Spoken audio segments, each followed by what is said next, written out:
할렐루야. 예. 제가 사진 한 장 올려볼게요. 사진. 예. 여러분, 이 사진 중에 어떤 게 밀일까요? 어떤 게 밀? 빨간 거예요? 하얀 거예요? 오른쪽 반대. 헷갈리게. 예. 빨간스러운 게 밀이죠. 우리가 이제 보리밥은 많이 드셔도 밀밥은 먹는 경우가 없잖아요. 그래서 뭐 웬만한 분들은 다 밀을 아시고 또 밀농사 하는 것을 보았기 때문에 알지만 우리 젊은 사람들은 잘 모를 것 같고, 그래서 오늘 말씀해 보면 밀이 나오는데 좀 더 밀이 어떤 것인가, 밀가루는 먹지만 밀의 존재에 대해서 잘 모를 것 같아서 한번 이렇게 띄워 보았어요. 오늘 본문에 이제 24절에 밀을 가지고 이야기하고 있죠. 내가 진실로 진실로 너에게 이르노니 한 알의 밀이 땅에 떨어져 죽지 아니하면 한 알 그대로 있고 죽으면 많은 열매를 맺느니라 라고 말씀을 하고 있습니다. 여러분, 밀알은 죽어야 합니다. 그래야 열매를 맺잖아요. 그래서 밀알의 비밀은 뭐냐? 죽음에 있죠. 밀알은 땅에 떨어져 죽어야 사는 것입니다. 그래서 밀알의 가치는 죽을 때 그 가치가 있는 것이죠. 제가 어디서 그것이 일어났는지 잘 모르겠지만 그 신문에 그 오래된 유물을 발견했다, 그런 기사가 있었어요. 근데 신기하게 그 유물 안에 그 당시에 있었던 씨앗이 같이 발견된 거예요. 그래서 그 씨앗을 보며 신기하게 여태까지 오랜 시간 동안 썩지 않았다라는 것을 이제 기사화했는데, 여러분, 썩지 않은 그 씨앗이 고고학적으로는 가치가 있는지 모르겠지만 곡식이라는 측면에서 볼 때는 가치가 없는 것이죠. 왜냐하면 씨는 땅속에 심겨져 있어야 합니다. 그래야만 오랜 세월 동안 수많은 곡식들이 계속해서 생산해 내기 때문에. 그런데 그러면서 볼 때 씨가 남아있다, 이것은 가치가 없다라는 생각을 하게 되어졌습니다. 제가 어제 어느 성도분한테 전화를 받았어요. 이제 그 성도분이 하는 이야기가 자기에게 누가 고구마 줄기를 많이 줬다는 거예요. 그래서 자기 혼자 먹기는 너무 많은 양이라 이것을 잘 다듬어서 자기가 요리를 할 테니까 드릴 테니 오늘 우리 성도님들하고 드시면 어떻겠어요 하고 전화가 온 거예요. 제가 그 전화를 받고서 작은 것이라도 나눠 먹고 싶어하는 그 따뜻한 마음이 그 안에 느껴지면서 이분의 마음이 이 밀알과 같은 마음이 아닌가, 그런 생각을 막 듣게 되면서 참 감동을 받았습니다. 제가 그리고 어제 저녁에 시식을 한번 해봤어요. 너무 맛있더라고요. 오늘 맛있게 잡수십시오. 네. 성경을 보면 역설이 많이 나옵니다. 이 역설을 흔히 패러독스라고 하는데, 이 역설이라고 하는 것은 우리가 잘 알고 있는 것처럼 틀릴 말인데 사실은 진리인 것이 역설이죠. 우리 인생 가운데 이런 역설적 진리가 많이 있고요. 특히 이 신앙 세계에 더욱 많이 있어요. 그래서 성경에 보면 무수한 역설이 등장을 하는데요. 그 중에 몇 가지만 소개해드리면 이런 구절들인데요. 마가복음 10장 44절 보면 너희 중에 누구든지 으뜸이 되고자 하냐, 그러면 모든 사람이 종이 되어야 된다는 거예요. 그리고 고린도후서 12장 10절 말씀에 보면 끝부분에 내가 약한 그때에 강해지고 싶으냐, 약해지라는 거예요.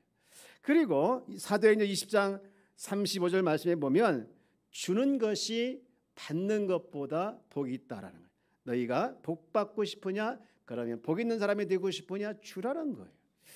여러분, 이 역설이 오늘 본문에도 나오죠. 한 알의 밀알이 썩어져 죽으면 많은 열매를 맺는다. 죽으면 오히려 산다는 진리이고 잃으면 오히려 얻는다는 진리인데, 이것이 곧 뭐냐? 십자가의 진리요, 십자가의 역설 중에 역설이다라는 것이죠. 피 흘려 죽었는데 살아났다.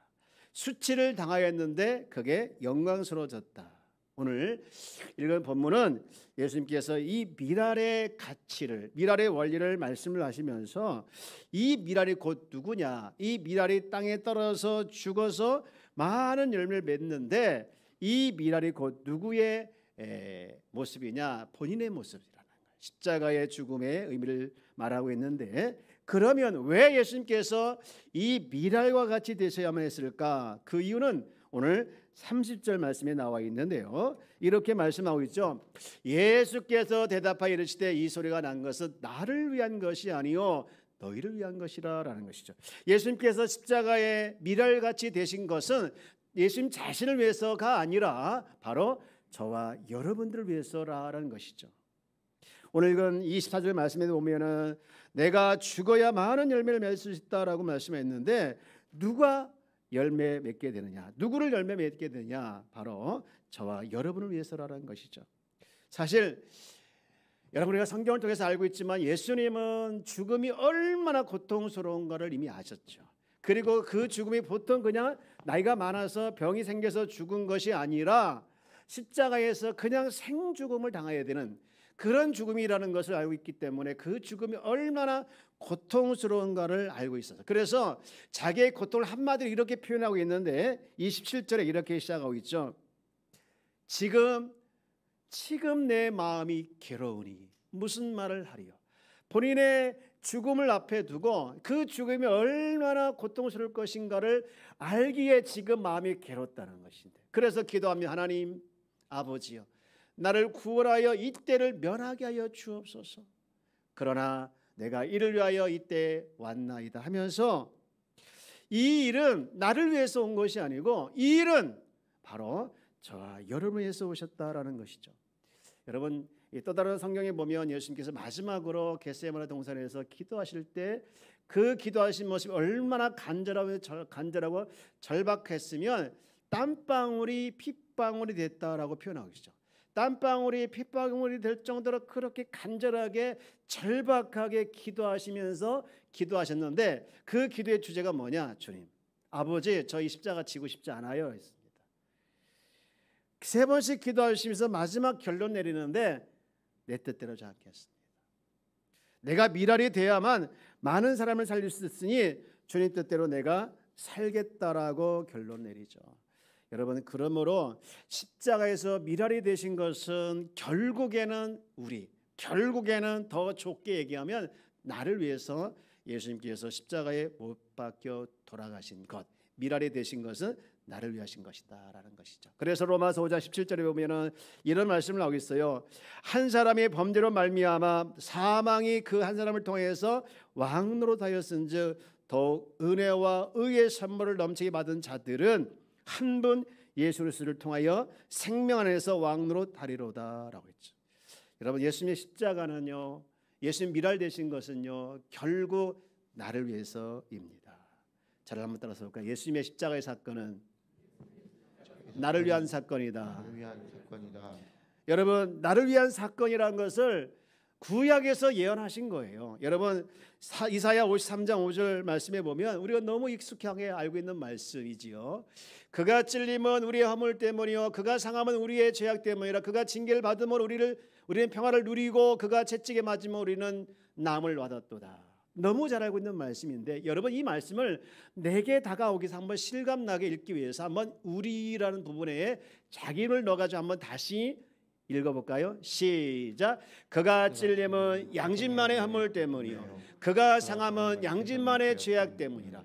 그가 징계를 받음으로 양심만은 평화를 누리고 그가 채찍에 맞음으로 양심만은 남을 받았도다. 제가 아플 때요, 이 말씀 붙들고 얼마나 제 자신을 선포했는지 몰라요. 그가 채찍에 맞음으로 양심만은 남을 입었다 라고 얼마나 선포했는지 몰라요. 그 선포대로 이루어진 줄 믿습니다.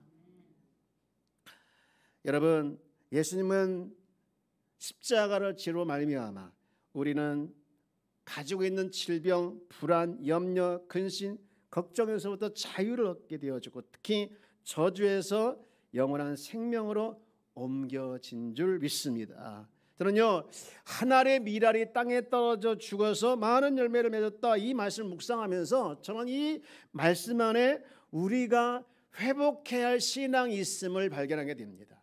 무슨 신앙을 회복해야 될까? 바로 미랄 신앙을 회복해야겠다라는 것을 발견하게 되었습니다. 여러분, 미랄 신앙이란 게 뭘까요? 미랄 신앙은요, 예수님께서 하늘의 미랄이 되어 땅에 떨어져 죽어서 많은 사람을 살려낸 것처럼 우리 역시 하늘의 미랄이 되어서 많은 열매를 맺어내는 것이 미랄 신앙이다. 이렇게 정리할 수가 있습니다. 그러면 어느 부분에서 우리가 회복해야 될 미랄이 있을까? 어느 부분에서 우리가 회복해야 할 미랄이 되어야 할까? 라고 회복할 미랄이 뭔가를 저는 세 가지로 말씀드리고 싶은데, 첫 번째 회복해야 할 것은요, 기도의 미랄입니다. 저를 한번 따라서 볼까요? 기도의 미랄. 무슨 미랄이라고요? 기도의 미랄. 여러분, 예수님은 오늘 죽음 앞에서 철저하게 기도하셨죠. 27절부터 기도했는데 우리 27절 읽었으니까 28절 말씀을 한번 볼까요? 같이 한번 읽어봅시다. 시작. 아버지여, 아버지의 이름을 영광스럽게 하옵소서 하니 이에 하늘에서 소리가 나서 이르되 내가 이미 영광스럽게 하였고 또다시 영광스럽게 하리라 하시니 아버지여, 아버지 이름을 영광스럽게 하옵소서. 여러분, 예수 믿는 사람이라면 기도해야 하고 또 기도하는 것이 다 좋은 줄 압니다. 그러나 기도가 잘 안 돼요. 지난 금요 철야 때 신성윤 전사님이 설교 중에 그런 말을 하더라고요. 가장 사람들이 실패하는 것이 있는데 그게 다이어트하고 기도래요. 다이어트 기도. 왜 실패하냐 했더니 오늘 아니어도 다음에 하면 되니까, 오늘 아니면 내일 하면 되니까 실패를 많이 한다. 제가 그 이야기를 들으면서 맞다 그렇지 그렇게 제 스스로 혼자 손뼉을 쳤어요.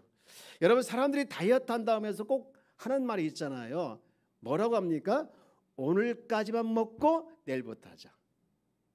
그리고 그 옆에 있는 사람이 더 거들잖아요. 야, 오늘까지만 먹고 내일부터 하면 돼 하면서 꼭 오늘까지만 묵고 내일부터 하자 이러잖아요. 여러분, 이걸 참 많이 반복하는데 기도도 마찬가지예요. 오늘 못하면 내일 하지 뭐 하면서 이렇게 생각할 때가 있는데요, 이번에 못하면 다음에 하지 뭐 이렇게 생각할 때가 있는데 아닙니다. 기도는 때가 있는 거예요. 에스더 4장에 보면 에스더가 기도하는 장면이 나와요. 이 하만의 계략에 의해서 자기 민족이 죽게 됐으니까, 완전히 멸망하게 됐을 때 그의 친척 중에 모르드게와 많은 민족들이 함께 금식하며 기도하죠. 그 소식을 들은 에스더 왕후도 고민에 빠진 거예요. 내가 이 사실을 우리 남편인 왕한테 가가지고 좀 도움을 구하고 싶은데 그날의 법에 절대로 왕이 부르지 않으면 누구도 갈 수 없는 법이 있었어요. 그래서 가면은 곧 끝이기 때문에 갈 수 없을 그때에 모르드게가 에스더를 향해서 뭐라고 결단을 촉구합니까? 에스더 4장 14절 말씀인데 이렇게 촉구를 하죠. 여러분, 이때라는 말이 두 번 나오는데 언젠가 한번 찾아보실래요? 자, 한번 같이 읽으면서 찾아봅시다. 시작. 이때 내가 만일 잠잠하여 말이 없으면 유다인은 다른 데로 말미암아 노임과 구원을 얻으려니와 너와 내 아버지 집은 멸망하리라. 내가 왕후의 자리를 얻은 것이 이때를 위함이 아닌지를 누가 알겠느냐 하니 하면서, 이때가 지금 언제입니까? 동족이 멸망 직전의 때를 말하는 거 아니겠어요? 에스더는 지금 하지 않으면 안 된다는 그 말을 듣고 굉장히 찔림이 오고 아주 그냥 충격을 받고 결단을 하죠. 뭐라고 결단을 합니까? 그게 시작을 기도로 하는데, 여러분 16절 말씀 볼까요? 뭐라고 결단하냐? 이렇게 결단하죠. 당신, 이 모르드게인데, 당신은 가서 수산에 있는 유다인을 다 모으고 나를 위하여 금식하되 밤낮 3일을 먹지도 말고 마시도 마소서. 나도 나의 시녀와 더불어 이렇게 금식한 후에 규례를 어기고 왕에게 나가리니 우리가 잘하고 있는 죽으면 죽으리다 하니라. 여러분, 무슨 결단을 하고 있습니까? 지금 기도하기를 결단하는 거예요. 결국 금식 기도하고 나가니, 왕 앞에 나가니 에스더가 뜻밖의 소리를 듣죠. 왜 왔느냐고. 죽을 줄 모르는 그 가구에 갔더니 왜 왔느냐고 하면서 에스더의 기도대로 자기도 살고 민족도 살고 더 이전보다 존귀하게 된 거예요. 에스더가 기도의 미랄을 바쳤을 때, 자신을 기도의 미랄로 바쳤을 때 하나님의 영광과 축복을 경험했던 것을 보게 됩니다. 저는요 2022년 지난 8월을 잊지 못할 것 같아요. 다른 어떤 것보다도 우리 성도들이 스스로 기도의 미랄에 대해서 자발적으로 저를 위해서 기도해 주셨다는 것이 너무너무 저에게는 감사의 시간들이었어요. 그리고 그렇게 기도를 끝났는데 아쉬워도 계속해서 우리가 기도를 하고 싶다는 마음을 가지고 계속 지금도 한 명이 오든 두 명이 와도 지금도 기도의 불을 끄지 않고 기도하는, 어제도 나와서 기도하시더라. 기도하는 것을 보면서 야, 이런 것들이 기도의 미랄이 아닌가 그런 생각을 하게 되었습니다. 우리가 9월을 시작하면서 월사 기도회를 통해서 교회가 기도의 미랄이 되더니 지난 금요일 저녁에는요 다들 기도의 불이 붙었는지 성령의 감동에 따라서 뜨겁게 기도하는 것을 보았어요. 토요일 아침에 제 딸이 저한테 그런 말을 하더라. 아빠, 금요일 저녁 기도회 너무 뜨거웠다는 거예요. 기도하지 않으면 안 된다는 분위기가 되어서 자기도 기도했는데 그렇게 기도가 잘 돼서 너무너무 좋은 시간이었다라고 저한테 아침에 출근하는데 이야기하더라고요. 사랑하는 여러분, 우리는 내 스스로 기도의 미랄이 되어서 나로부터 많은 사람이 기도하는 사람이 나와서 나도 살고 남도 사는 그 하나님의 역사가 있기를 소망합니다. 내가 먼저 기도의 미랄이 되시기를 원하시는 그 하나님의 마음을 우리가 잊지 않기를 주의 이름으로 부탁을 드리겠습니다. 그런가 하면 두 번째 또 회복할 것이 있는데 그것이 뭐냐? 전도와 선교의 미랄인데요. 우리 36절 말씀을 한번 같이 읽어보겠습니다. 시작. 너희에게 아직 빛이 있을 동안에 빛을 믿으라. 그리하면 빛의 아들이 되리라. 여러분 여기 말씀을 보면 하나님은요 이 주님을 통해서 마지막까지 한 사람도 포기하고 싶지 않구나라는 마음을 읽게 합니다. 여기 너희는 누구냐면요 유대인들이거든요. 유대인들 구세주를 믿지 않으려고 하고 메시아로 인정하지 않으려고 하고 그리고 이제 예수님이 곧 십자가에 죽게 되는데 그때 예수님을 앞장서서 십자가에 못 박으라고 소리치는 그런 사람들이에요. 하지만 주님을 그들의 행위에 대해서 그들의 모습에서 뻔히 알고 있겠지만 그래도 그들에서 마지막까지 뭐라고 하느냐? 너희에게 아직 빛이 있을 동안에 이 빛을 믿으라. 그리하면 빛의 아들이 되리라. 예수께서 이 말씀하시고 그들을 떠나가서 마지막으로 이제 말씀하신 다음에 떠나가서 숨으신 거예요. 여러분 이게 말이 됩니까? 자기를 죽이려고 자기를 믿지 않는 그들을 향해서 이제 마지막 순간까지 너희 빛이 있을 동안 제발 좀 빛을 믿으라. 그러면 너희도 빛의 아들이 되리라는 이 주의 애틋한 마음이 우리에게 그대로 전이되는 거 아니겠습니까?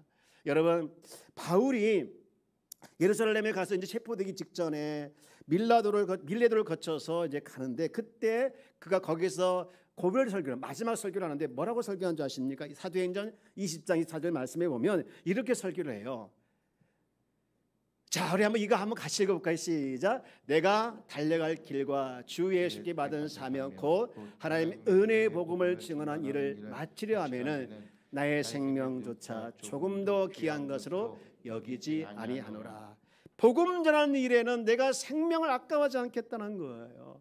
어떻게 해서 이렇게 할 수 있었습니까? 주의 애틋한 마음이 바울에게 전달되어서 이렇게까지 선포하고 있고 설교를 하고 있는 거 아니겠습니까? 여러분 바울 같은 사람들이 이 전도와 선교의 미랄이 되어서 오늘 우리가 복음을 듣고 기쁜 소식을 듣게 되었던 것처럼 오늘 우리도 복음의 미랄, 이 전도와 또 선교의 미랄이 되어서 나 때문에 많은 사람들이 주님께 돌아오는 일들이 곳곳에서 일어나는 그런 역사가 있기를 주의 이름으로 축복합니다. 우리나라에 최초로 입국했던 선교사들의 희생이 참 기억에 남는데 최초로 언더우라든가 그다음에 아펜젤러 선교사들이 생각이 나요. 특히 아펜젤러 같은 경우는 이런 분은 언더우도 마찬가지지만 배제학당을 세우고 정동교회를 세우고 또 성경을 번역하는 일을 하면서 많은 영향을 끼치죠. 그런데 안타깝게도 이 성경을 번역하는 그 회의에 참석하러 가다가 이 아펜젤러가 인천에서 배를 타고 군산 목포 앞바다에서 그만 배 사고를 당합니다. 그래서 거기서 사고를 당했는데 그때 한 소녀를 구하기 위해서 몸을 던져가지고 소녀를 구하고 그만 자기는 거기서 못 나와서 순교를 당하고 말아요. 아펜젤러의 그 순교를 듣고 아들이 엄청나게 충격을 받아서 많이 방황을 해요. 사춘기에 왜 아빠가 선교하다가, 왜 아빠가 복음을 전하다가 저렇게 허망하게 죽었을까 하면서 이해를 못했는데 점점 철이 들면서 그가 하나님 뜻을 이해하게 됐고 그럴 수밖에 없는 이유를 알게 되었고, 그리고 그 역시 한국에 와서 나도 아버지와 같이 헌신하겠다 하면서 그렇게 헌신을 하다가 마지막 한국 땅에 묻혀달라고 해서 아펜젤 옆에 그가 묻혀 있죠. 여러분, 전도와 선교의 미랄에 대해서 한국에 복음을 전하는 선교사들이 있어 지금 한국교회 이렇게 성장할 수도 있고 우리 한마음교회도 세워줄 수 있었다면 우리는 이 전도와 선교의 미랄이 되어지는 것, 이 회복이 되어지는 것을 우리가 회복해야 될 줄 믿습니다. 이제 11월 달 되면, 이제 10월 지나고 11월 달 되면 우리 교회에서 또 새생명 전도 축제를 할 거예요. 11월 셋째 주에. 그러나 이때 우리가 너나 할 것 없이 매년 행사가 이게 아니라 영혼을 살리고 내가 이번 기회에 전도와 선교의 미랄이 되겠다, 이 선교와 전도 선교의 미랄이 되겠다, 이 마음을 가지고 우리 함께 나아가게 되어지면 뜻밖의 하나님께서 나를 통해서, 뜻밖의 하나님께서 선교와 미랄의 열매가 있게 되는, 축복이 있게 될 줄 믿습니다. 그러므로 우리는 회복하길 바랍니다. 전도와 선교의 미랄이 회복되어지기를 주 여러분 축복합니다. 마지막으로 우리가 회복될 것이 또 하나 있는데 그것은 사랑의 미랄입니다. 여러분 26절 말씀을 한번 같이 읽어보길 원합니다. 같이 읽어볼까요? 시작. 사람이 나를 섬기려면 나를 따르라. 나의 있는 곳에 나를 섬기는 자도 거기 있으리니 사람이 나를 섬기면 내 아버지께서 그를 기히 여기시리라. 하나님은요, 주님을 섬기는 자를 뭐 한다고 했습니까? 기히 여기신다라고 말씀하고 있어요. 이 섬김 안에는요, 사랑의 마음이 담겨져 있는 거예요. 성경은요, 사랑을 참 많이 강조하고 하나님 자체가 사랑이세요. 그러면서 하나님께서 우리에게 딱 사랑의 대상을 두 가지로 말씀하고 있는데요, 하나는 하나님을 사랑하라는 거예요. 그리고 또 하나는요, 이웃을 내 몸같이 사랑하라는 것이죠. 우리 교회는 스토리가 이야기거리가 많이 있는 교회가 되었으면 좋겠어요. 특히 하나님을 사랑하면서 생겨났던 많은 이야기거리, 그리고 또 성도와 세상을 사랑하면서 이웃을 사랑하면서 생겨났던 많은 스토리가 있는 교회가 되었으면 좋겠습니다. 그런 교회가 될 줄 믿습니다. 많은 이야기거리, 주님을 섬기면서 이웃을 섬기면서 생겨났던 많은 이야기거리가 있는 그런 교회가 될 줄 믿습니다. 그렇게 되기 위해서는 내가 미랄이 되는 거예요. 나는 죽고 주님이 내 안에 살아 역사하게 되어지면 여러분 그런 스토리들이 많이 생겨나게 될 줄 믿습니다. 이제 말씀을 마치고자 합니다. 여러분, 예수님은 하늘의 미랄이 되어서 땅에 떨어져 죽음으로 많은 열매를 맺게 하셨죠. 그 열매 중에 하나가 바로 저와 여러분입니다.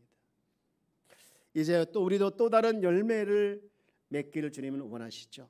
우리는 사랑의 열매, 전도의 열매, 선교의 열매, 기도의 열매, 우리가 이런 미랄이 되어져서 많이 맺기를 원하시는 주의 마음을 우리가 기억하며 열매 맺는 우리 귀한 성도, 은혜가 있는 귀한 성도 다 되어지기를 주 여러분 축복합니다. 하나님은 나를 통해서 하나님 나라 확장하신 것을 우리 기억하며 미랄이 되어지는 귀한 축복이 있기를 주 여러분 축복합니다. 아멘. 오늘 말씀